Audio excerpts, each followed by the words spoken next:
Salut à tous et bienvenue dans ce nouvel épisode de la Hellfest TV 2014. On est toujours à Clisson et aujourd'hui on se réunit autour du bar Hellfest afin de discuter des festivals métal et de leur avenir en France. On commence tout de suite avec la présentation des invités du jour.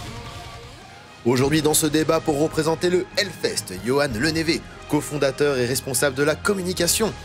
Face à lui, Yann Le Barayek, directeur du Motocultor Festival, ainsi que Kalchka, tourneur au sein de Rage Tour. Et pour finir, Alex Lenormand, bassiste au sein de la formation française Loud Blast.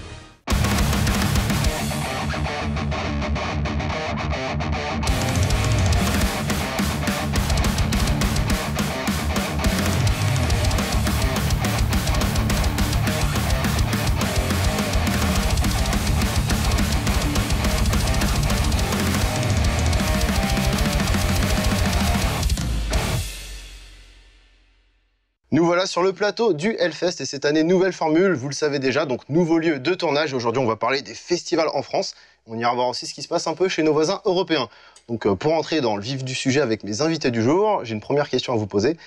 Par rapport au Hellfest et à vos expériences personnelles, est-ce que vous pensez, vous, qu'il y a la place pour plusieurs gros festivals, énormes festivals de métal comme le Hellfest en France ? Par exemple, toi, Johan, voilà, qui est un peu au cœur de l'action, ouais, comment tu vois les choses par rapport à ça ? C'est le cas déjà depuis maintenant 3 ans, on va dire, évidemment, parce qu'il y a le Sonisphere qui est arrivé donc dans l'Est de la France. Donc, aux antipodes du Hellfest, il semblerait que c'est pas changé grand-chose, en tout cas en ce qui nous concerne en termes de fréquentation. On a continué à progresser, alors même que ce festival est arrivé avec des affiches aussi assez impressionnantes. Impressionnante, mais surtout mainstream en fait, quoi. Tout à fait, ouais. Après, on parle de gros festivals, mais évidemment, il y a des grosses différences entre nos deux festivals. On est bien d'accord que le Hellfest fait venir 160 artistes. C'est pas le cas du Sonisphere. Le Sonisphere, lui, joue évidemment sur des grosses machines. Donc des gros artistes qu'on n'a pas encore, jusqu'ici en tout cas, pu proposer. Et donc, nous, on joue plus sur un aspect festival de connaisseurs avec 6 scènes. Donc on a aussi tout un esprit derrière, il y a toute une histoire autour du Hellfest, autour du nom, ce qui est devenu une référence en tout cas dans le métal. Je pense qu'on a fait un gros travail là-dessus et aujourd'hui le Sonisphere pour moi reste un festival qui a tout à fait sa place et qui fonctionne relativement bien, semble-t-il, mais qui n'a pas non plus une histoire aussi forte que la nôtre, quoi. Donc avec des passionnés derrière, c'est plus un festival de producteurs que de passionnés. Mais pour autant, ça fonctionne et évidemment, c'est peut-être un petit peu moins risqué de prendre des grosses têtes d'affiche que de prendre 160 groupes comme nous. Mais voilà, ça fonctionne. Donc jusqu'ici, en tout cas, il semblerait que... Ça n'a pas eu d'influence, en tout cas, sur les ventes de billets Hellfest, au niveau de la... Non, je peux pas dire qu'il y a peut-être pas eu zéro influence. Je pense qu'évidemment, il y a des gens qui ont dû faire des choix à ce niveau-là, quoi. Mais en ce qui nous concerne, en tout cas, on a quand même continué à progresser, comme je te le disais, et on remplit notre jauge. Donc, quoi qu'il arrive, voilà, peut-être qu'on aurait fait complet plus vite ces dernières années s'il n'y avait pas eu le Sonisphere, mais toujours est-il qu'on a malgré tout rempli notre jauge. Et voilà, on a continué à progresser malgré ça, quoi. D'accord. Et toi, Yann, par exemple, justement, tu es bien placé pour en parler parce que tu gères en fait le Motocultor Festival. Et en fait, toi, comment tu vois la chose? Est-ce que tu te sens pouvoir justement, en voyant le contexte actuel en France, pouvoir encore grossir? Parce que malgré tout, vous êtes comme des passionnés à la base, parce que quand on voit les affiches, elles sont quand même assez variées. Il y a des trucs assez pointus, des trucs un peu plus, on va dire, un peu plus connus que le métalleux de base écoute, on va dire.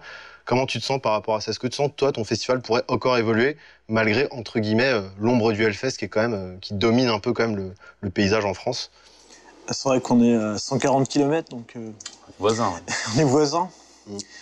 Nous, on est à 12 000 entrées, donc on est vraiment tout petit, ça fait à peine 4 000 par jour. Les petits frères, ouais. Et donc, nous, à moyen terme, on aimerait plus arriver à être complet à 6 000 jours, un truc comme... Donc ça, on aimerait dans 2 ou 3 ans, et essayer de faire un modèle économique viable à 6 000 personnes par jour, donc 18 000 entrées. Pour l'instant, pas de folie des grandeurs. Déjà, si on atteint cet objectif-là, arriver à être complet quelques semaines avant et faire 6 000 par jour, on sera content. On préfère rester à 45 groupes par jour, garder le côté convivial du festival.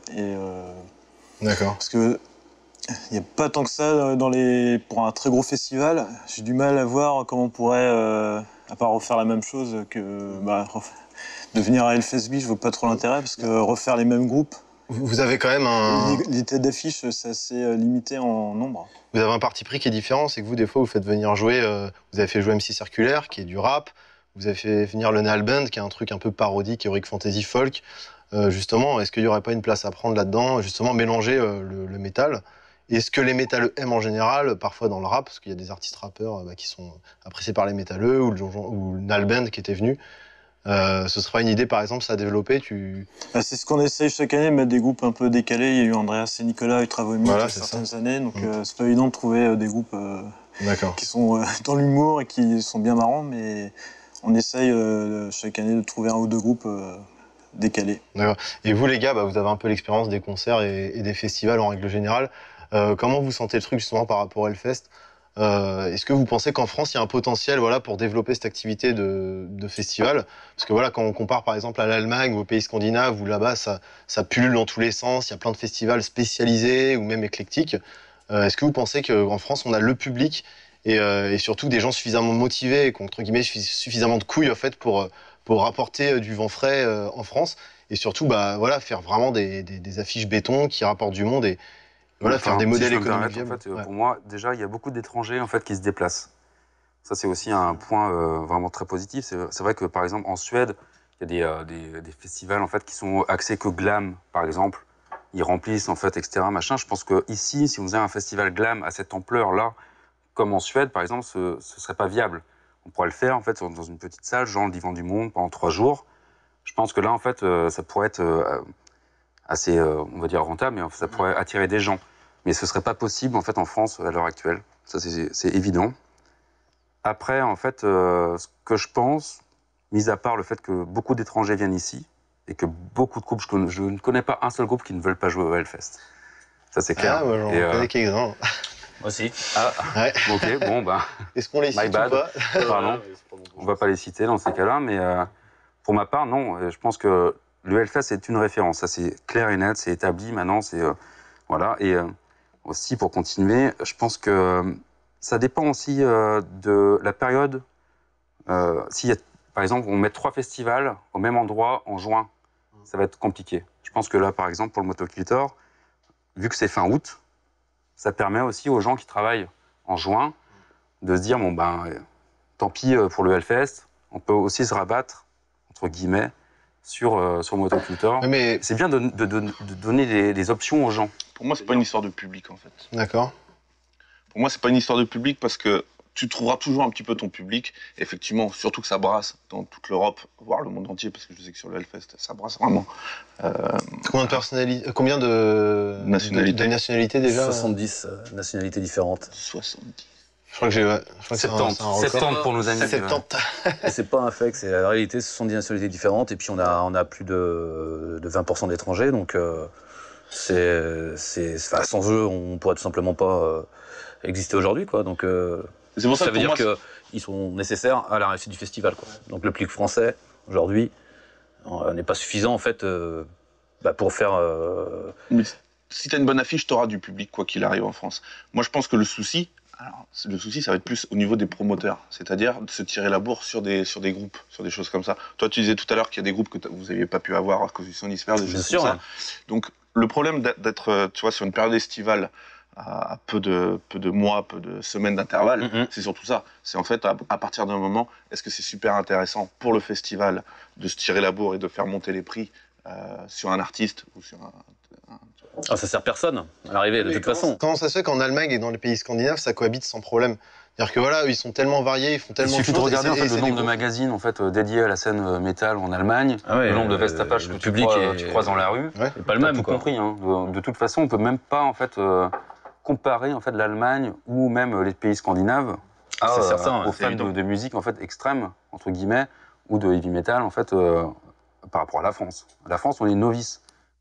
C'est compliqué aujourd'hui en France parce que de toute façon il n'y a pas de il n'y a pas de tribune pour ces groupes-là, quoi. En gros, en France, on bloque de toute façon toute la scène rock, même rock dur, sans parler de métal extrême.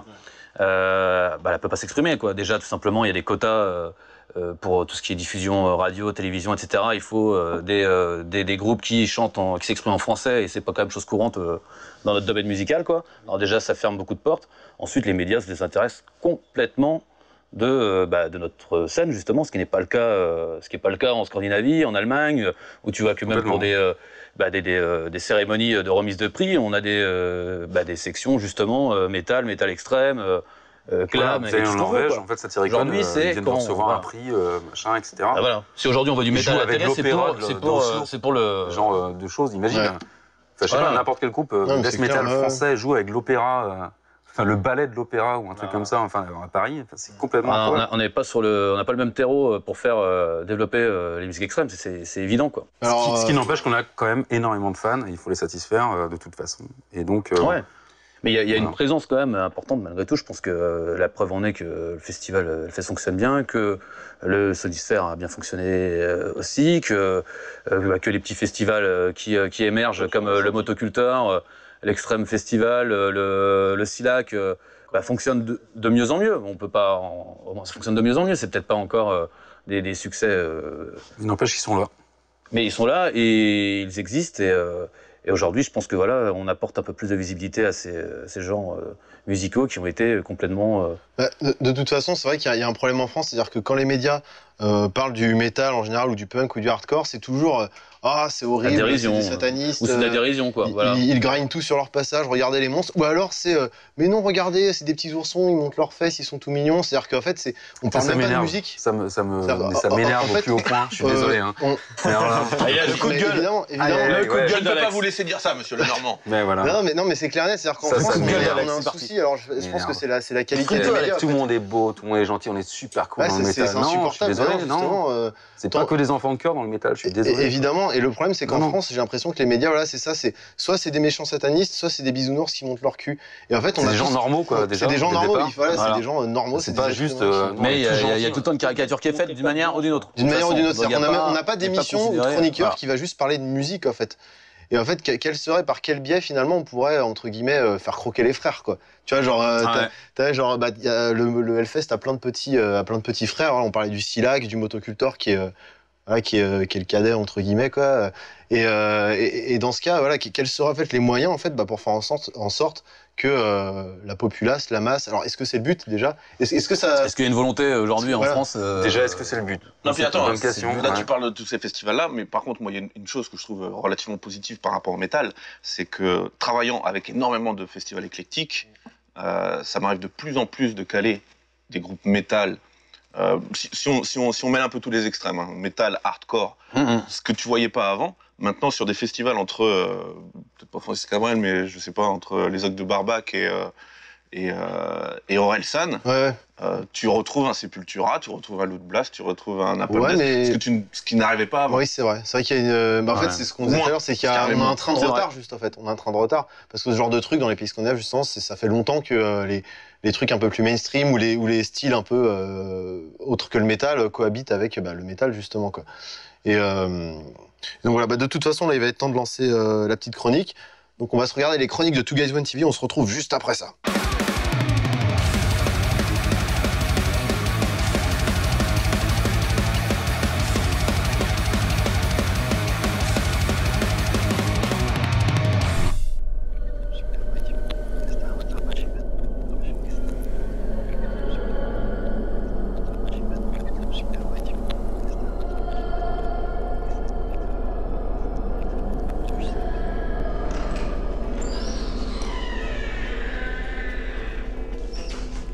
Max, qu'est-ce que tu branles? Max? Putain, je suis en pleine cérémonie, fous-moi la paix. J'essaie d'invoquer les démons. Putain, mais qu'est-ce que t'as encore fumé, quoi? J'ai rien fumé du tout. Par contre, j'ai mangé les petits bons becs que t'as laissés sur la table. Tu sais, ceux qui viennent d'Amsterdam. Ah, ils sont bons, ceux-là. Max.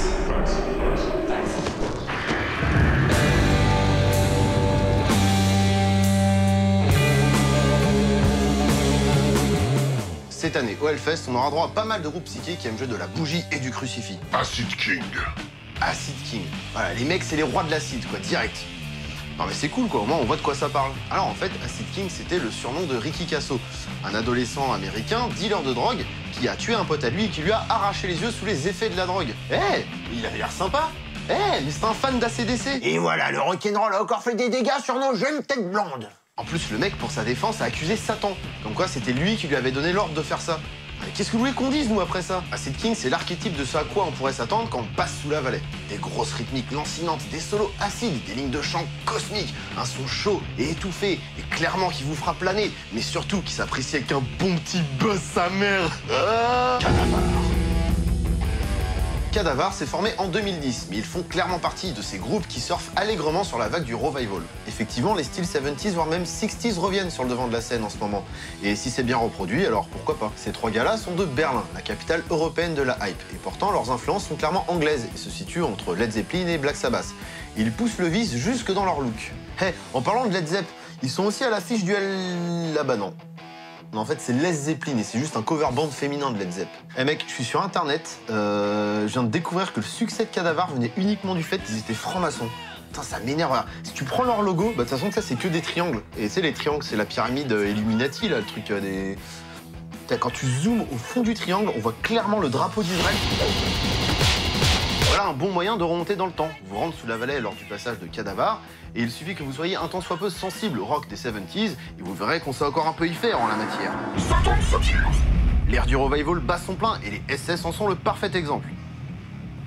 Satan Satyr fait partie de ces groupes américains actuels à fond dans les styles old school. Malgré leur jeune âge, les icos impressionnent par leur feeling et leur façon de nous balancer à la tronche leurs influences. Gavés de série Z, de musique lofi et d'huile de moteur, ces bons petits gars s'adonnent à un doom psyché exécuté avec un feeling bien punk. Évidemment, les solos endiablés et le chant arraché nous rappellent que l'ombre du grand cornu règne en maître sur la musique de ses fidèles, Black Sabbath.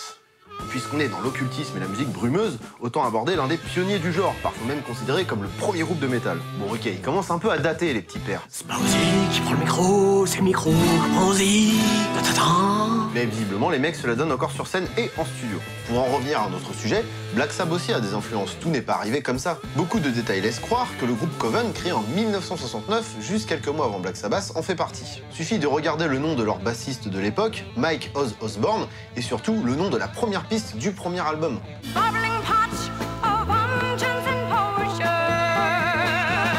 Le groupe était adepte de messes sataniques, de symboles religieux détournés, et avec à la voix une femme, Jinx, qui n'a pas pris une seule ride en 40 ans. Si elle a pas pactisé avec le diable. D'ailleurs, on attribue souvent le Horns Up à Ronnie James Dio, qui a fait un passage brillant dans Black Sabbath. Alors que...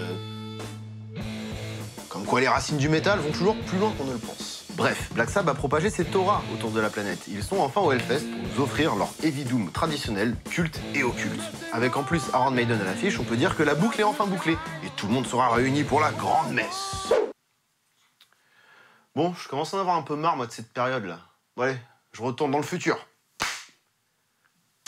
Allez, là! Oh, faites-moi revenir à l'ère des batteries triées et des stretches dans les oreilles, là! Allez, bordel! Max? Max? Très vite. Ouais. Il arrive. Il arrive.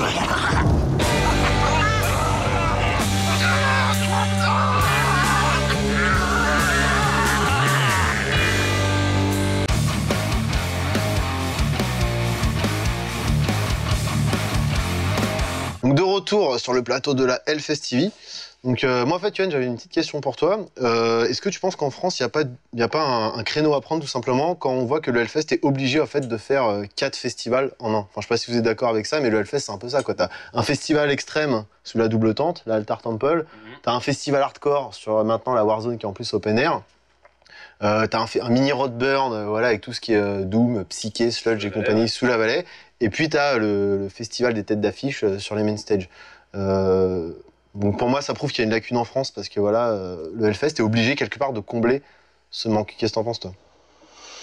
Bah, je t'avoue que c'est pas évident qu'un festival comme soit le Roadburn pour l'équivalent de la Vallée, on va dire, soit le Neurotic Death Fest pour l'équivalent de l'Altar, etc., fonctionnerait en France avec, comme on disait tout à l'heure, le public qui est peut-être pas suffisamment présent. On a remarqué, on en parlait tout à l'heure, qu'il y a eu il y a des nouveaux petits festivals qui pointent le bout de leur nez. Tout à l'heure, ouais, effectivement, voilà. Mais on parlera de l'avenir des festivals en France. Je pense qu'on est encore loin d'avoir des festivals de la dimension du Roadburn, justement, en France, pour, par exemple, ce qu'on fait sous la Valais. Et je suis pas sûr, en effet, qu'il y aurait public pour tout simplement pour faire que ça fonctionne. Pourtant, les tentes sont toujours remplies au Hellfest. C'est vrai, on a de la chance d'avoir une différence, c'est une autre ambiance. C'est si tu un festival qui est proprement death, un festival qui est proprement grind ou un festival qui est proprement. T'attires du puriste à fond. Voilà, ouais, c'est que des trucs en fait vraiment très très précis, comme je pense au Festung en fait que je connais bien en Allemagne, qui est vraiment très petit. Ça ressemble quand même à une petite fête entre amis, mais ça ne l'est pas parce que c'est devenu super culte. Ouais, on peut dire ça. Là, c'est une grosse fiesta entre plein de soulards déguisés en hot dog. Mais sinon, ouais, c'est projet X.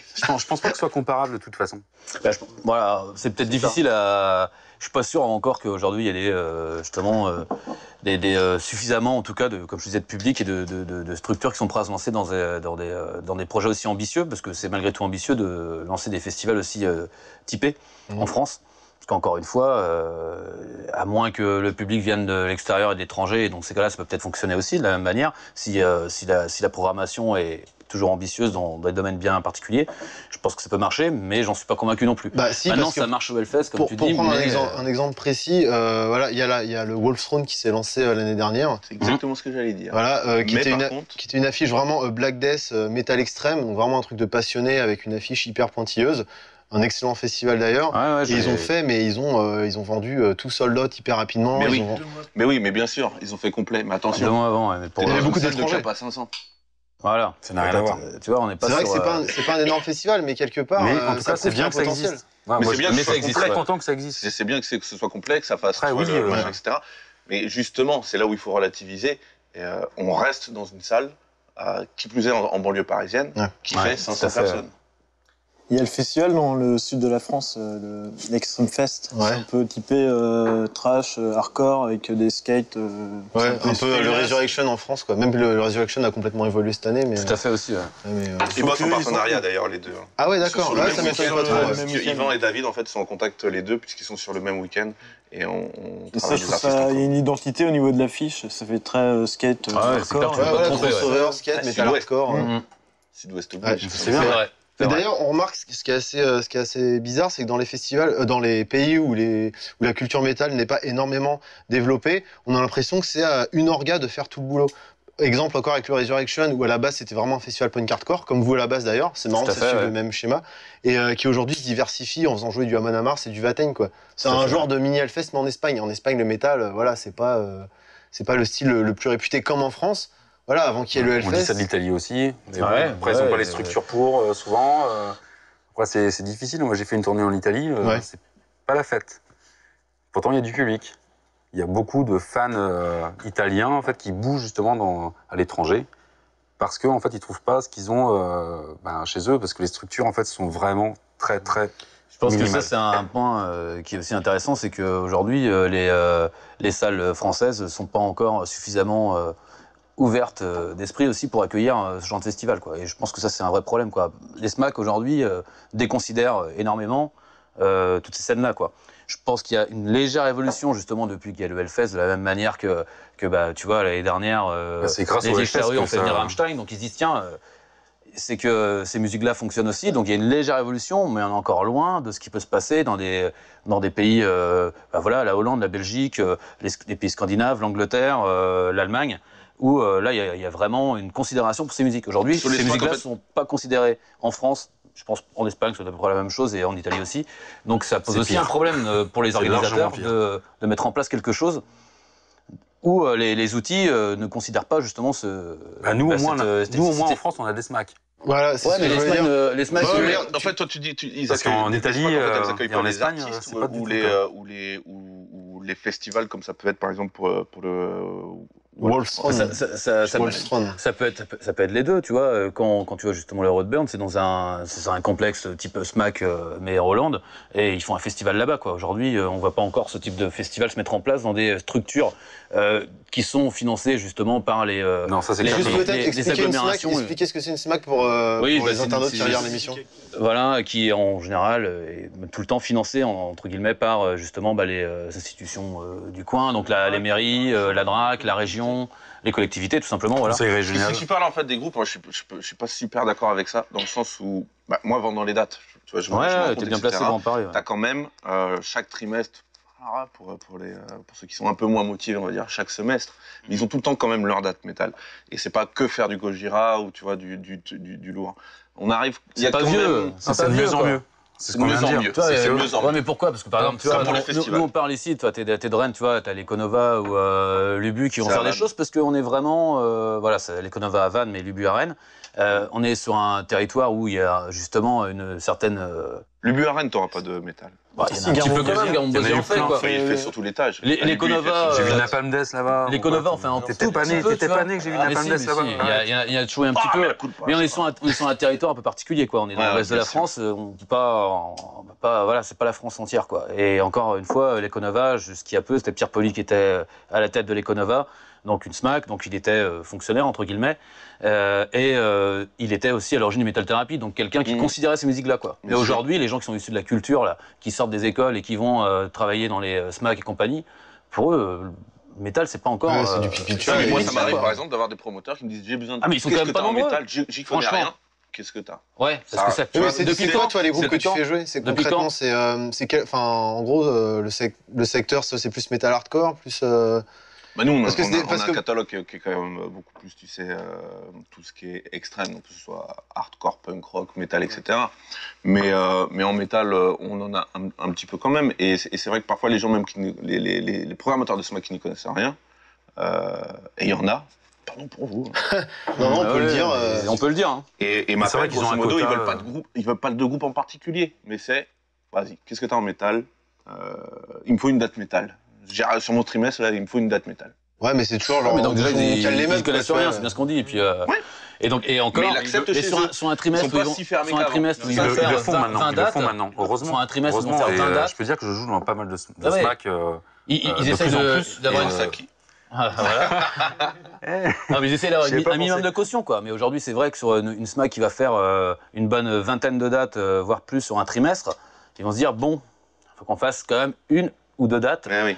Mais est-ce que tu vois, c'est parce que le public le demande. Mais c'est donner de la je pense que c'est donner de la confiture au cochon un peu, tu vois, parce que quoi parce que c'est ça nous permet de jouer. Bah pourquoi mais parce que j'ai l'impression qu'il faut toujours que ce soit le groupe un peu quelque part un peu à la mode ou qui va pas trop, tu vois, faut pas que ce soit trop extrême non plus, faut pas que ce soit trop machin. Même pas. À la base, ça vient pas d'un truc passionné. À la base, ça nous permet juste de jouer. C'est tout. Nous, on s'en fout après du programmateur. Moi, je n'en ai rien à foutre, en fait. Ouais, mais si à la base, ça vient pas d'un truc vraiment passionné, j'ai l'impression que c'est... Du moment que tu joues, qu'est-ce que tu en as à foutre que le directeur, en fait, dans son bureau, en fait, il a envie de me faire jouer. Moi, je travaille pour plusieurs... Enfin, je suis tendeur, mais je suis aussi programmateur sur des festivals familiaux. Un festival familial. La programmation, je vais pas te le mentir, elle me parle pas. Ouais. Mais tu le fais pas pour toi, tu le fais pour ton public. Si je bossais pour moi... Ouais, mais c'est bizarre qu'en France, on s'oblige entre guillemets d'en arriver là. Ah oui, et je trouve que c'est vraiment un paradoxe, parce qu'aujourd'hui, ces SMAC, en général, sont responsables aussi... Pour du métal, quoi, tu vois. Ces SMAC sont en général aussi responsables de salles de répétition.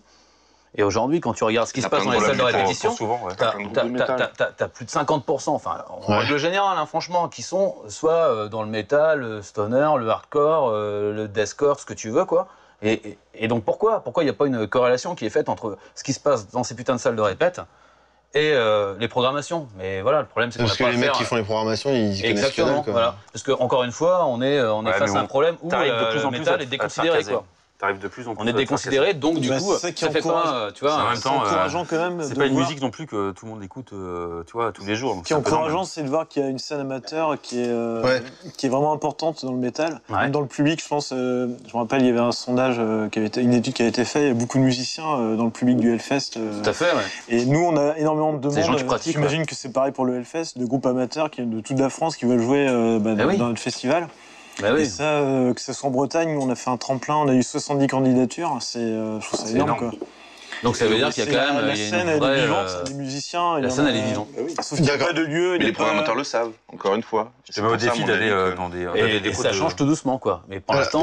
Justement, pour vous, ce serait quoi, excuse-moi, mais l'avenir, là, à l'heure actuelle, on va dire les nouvelles générations qui peuvent arriver, là, les 20-25 ans, est-ce que vous en connaissez, je sais pas, des assos, des orgas, qui justement pourraient relever un peu la barre, le niveau, et proposer des affiches alléchantes, originales, et un peu plus pointilleuses peut-être, quoi. Arrêter de taper dans du Gojira, du Dagoba et du Hatebreed, quoi. Je trouve qu'il y en a de plus en plus, clairement. Et vous en connaissez, vous, déjà, si on peut en citer? J'ai pas préparé l'interview, donc. Bah ouais, tu connais Blue Prod. Mais oui, je connais plein. Bien sûr. À Nantes, qui fait de très bonnes choses.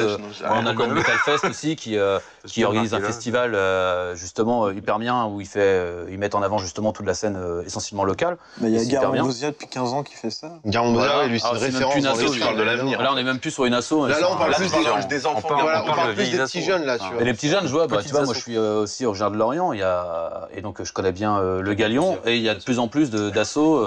Là-bas, je sais pas, ça se développe plus au niveau du hardcore, mais il y a 2-3 assos qui se sont montés et qui proposent des concerts. On a 3 ou 4 par mois au Galion, donc c'est des jeunes qui se bougent. Il y a encore pas si longtemps que ça à Nantes, on faisait des club shows parce qu'il y a eu un moment, je pense, où il y a eu un mode flottement où il n'y avait pas de jeunes qui ont pris les choses en main pour proposer justement des dates intéressantes. Aujourd'hui, maintenant, il y en a 3 à 4 assos faciles à Nantes qui ont pris le relais. On est très contents parce que voilà, on préfère autant que ce soit pris en charge par des jeunes motivés. Dans ce coin-là, moi par exemple, avec qui je travaille assez régulièrement, il y a Clisson Hardcore Crew. Ouais. Et c'est pas très. Enfin, on est c'est comme hardcore son nom boom l'indique. Voilà. Boom boom hardcore, metal hardcore moderne, quoi. Beatdown et compagnie. Mais c'est peut-être ça la relève. Mais il y en a. Moi, pareil, là, on pourrait peut-être directement passer justement à vos coups de cœur pour aller vers des cas précis. Moi, par exemple, à Nantes, il y a la Heavy Serasso qui font jouer beaucoup de grind, beaucoup de death, brutal death, même parfois du black. Ils font des dates black, des black trash, enfin des dates trash, pardon. Il y a vraiment de tout. Ils sont éclectiques et c'est vraiment, ça tape dans du pointilleux et de la qualité, quoi.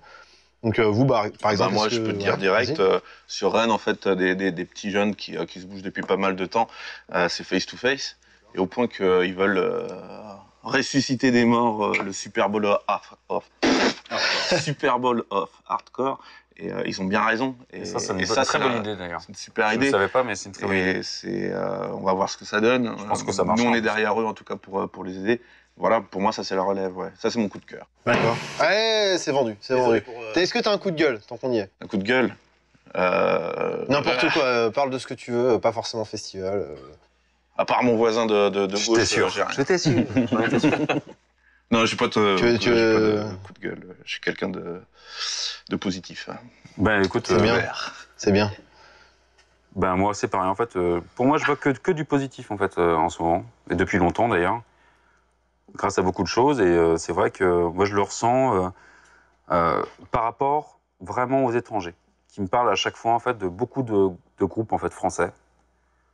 Je vais pas dire, je suis pas là pour faire de la pub non plus pour ces groupes-là, mais on est un peu là pour ça. Non, tu peux, pas forcément. allez, lâche-toi. Non, pas forcément, parce que je pense que ça va se faire naturellement, et en fait c'est vraiment en fait de plus en plus vraiment excellent. Donc voilà, en fait, coup de cœur. Après, je pourrais peut-être te parler des derniers albums qui sont sortis, que j'ai achetés. Ouais, tout simplement. Alors, il nous reste 3 minutes, donc on y va aller. Le dernier album coup de cœur. Ils sont pas français. Mais c'est pas grave. C'est pas grave. Ouais, comme je disais en fait, hors caméra à Johan, j'ai acheté le dernier Monster Magnet que j'ai adoré. Dernier Hell of Bullets. D'ailleurs, en fait, Martin va faire une apparition sur mon dernier album en fait, de Load Blast. Notre dernier album. Et sinon, voilà, c'est tout ce que j'avais à dire. Donc, je que du positif. Voilà. Toi, Yann, coup de cœur, coup de gueule? Coup de cœur, je pensais... tout à l'heure, Kalcha parlait de Face to Face à Rennes, où il y a une asso sur Vannes qui s'appelle By the Kid for the Kiss, qui commence à organiser pas mal de concerts avec Yves, et qui maintenant fait partie aussi de l'équipe du Motoculteur Festival. Donc eux, ils ont un souci de lieu actuellement, mais je sais que dans quelques mois, ils vont sûrement reprendre leur activité. C'était les loges, hein, c'est ça? Les loges à long terme, mais je pense qu'ils vont trouver d'autres lieux dans le coin, peut-être faire des concerts à l'Econova. Je pense ça, c'est une asso qui, je pense qu'ils vont être sur la même voie que Face to Face et faire des trucs intéressants. C'est quel créneau? Forcément des gros, c'est plus punk hardcore. D'accord, ok. Et sinon, en groupe, je pense à un groupe qui a joué au Motoculture Festival cet été. Tu joues sa batterie là? Non. Non, regarde les hommes tombés. Ça a été le petit buzz. Non, là, je pensais à Regarde les hommes tombés qui ont joué pourtant à midi, dimanche. Bah oui. Et ça a bien marqué les esprits. Et que j'aime beaucoup aussi. Mais là, ils viennent de trouver un tourneur, ils jouent au Desert Fest aussi, si je dis pas de bêtises. Voilà, ils font le Rodburn, ils font des tournois à gogo avec Kaileza et compagnie. Les acteurs de Londres en 2 groupes là-bas cette année, donc 2 groupes français. Donc Regarde les hommes tombés et The Greatest One. Voilà, The Greatest One. Mais du coup, c'est ça d'avoir des jolis artworks et un nom qui tape à l'œil, mais bon, faut dire ce qui est. C'est des copains, c'est des copains. C'est des copains. Non, calmez-vous, Non, c'est vraiment. En vrai, musicalement, ils sont. Laisse ça au montage, mon pote. Ils sont très forts. Ça sera au montage. Non, ils sont super forts, mais c'est clair que bon, voilà, ils ont tout compris à ce qu'il fallait faire et c'est des super gars. Moi, c'est des amis pareil, coup de cœur direct. Et non, franchement, je te rejoins là-dessus. Et donc, il reste 1 minute. S'il y a 1 minute, j'irais Bliss of Flesh, j'irais Man Whispers, Cobra. J'irais plein de groupes français. Allez, Yann, faut que t'en places une. Cobra, voilà, Il y en a plein. Bon, Il y a pas 13. Ils sont pas forcément il y a beaucoup de des fours de guerre énormes musicales, mais ils nous font bien rigoler. Code. Les Norvégiens. Il y a 7, il y a beaucoup de groupes français, Despel Omega, les gens passent et des meilleurs. Ah bah, il faut tous les citer. Le cœur. Super français, ça se t'affirme. Non, bah écoute, moi, coup de cœur, c'est peut-être que je réalise que, comme je disais tout à l'heure, il y a de plus en plus de jeunes qui, finalement, qui se bougent de cul, parce qu'à un moment donné, j'ai cru qu'on avait perdu, entre guillemets, la motivation des jeunes et puis l'intérêt des jeunes pour tout ce qu'on fait, toutes les musiques, et en fait, finalement, non, quoi. Je me rends de plus en plus compte, en fait, que les ados, même s'ils n'achètent plus de support physique et compagnie, bah, du coup, malgré tout, avec l'accès qui est plus facile à la musique, par le téléchargement, par le streaming, tout ce que tu veux. Il y a un retour du vinyle quand même, donc ça prouve que le métalleux est quand même passionné mais par. je me rends compte que les gamins qui ont 15-16 ans aujourd'hui, bah, finalement, sont pas tous complètement décérébrés et s'intéressent vraiment à la musique, découvrent facilement la musique. Je pensais que la musique était devenue quelque chose de jetable, mais non, quoi. De plus en plus, je vois des gamins de 15 ans qui viennent me taper l'épaule, qui viennent me demander Johan, est-ce qu'il y aura Black Sabbath cette année au Hellfest, alors que moi, à 15 ans, je n'écoutais pas Black Sabbath. Hein. Tu vois, j'étais plutôt à écouter les Burariés Noirs, les conneries comme ça, tu vois. Enfin, c'est pas des conneries, mais tu vois. Et de plus en plus, je vois des ados, finalement, qui ont une connaissance, tu vois. On me demande, est-ce qu'il va y avoir même Dream Theater et tout, des groupes plus pointus. Et c'est des gamins, quoi, qui ont entre 15 et 18 ans. Et ils prennent les instruments. Et finalement, voilà, j'ai pas perdu espoir. J'ai pas perdu espoir. Bah, à un moment, j'ai cru... perdre espoir, en fait, non, de plus en plus, je me rends compte que... La flamme a été ravivée. Il y a même 5 ans, si les supports physiques sont en voie de disparition, en tout cas, on peut continuer à faire de la musique, continuer à faire des concerts, continuer à faire des festivals, parce que bah, ça suit derrière, quoi. Les gamins sont toujours là, quoi. Bon, bah, on finit plutôt sur une note positive, donc c'est plutôt cool. Malheureusement. Bon bah ça fait pas très métal, Ouais, c'est pas très dark. Bon bah quant à nous on se retrouve le mois prochain et moi en attendant bah je vais apprendre à servir des bières. À plus. Ça serait bien, oui. Dans la prochaine émission, nous aborderons le thème de l'évolution des médias métal et de leur migration vers Internet. Comme d'habitude, nous inviterons 4 intervenants: Christophe Guibert, sociologue, Michael Berberian de Season of Mist, Yves Campion, directeur de Metallian et Benjamin Barbeau, directeur du Hellfest.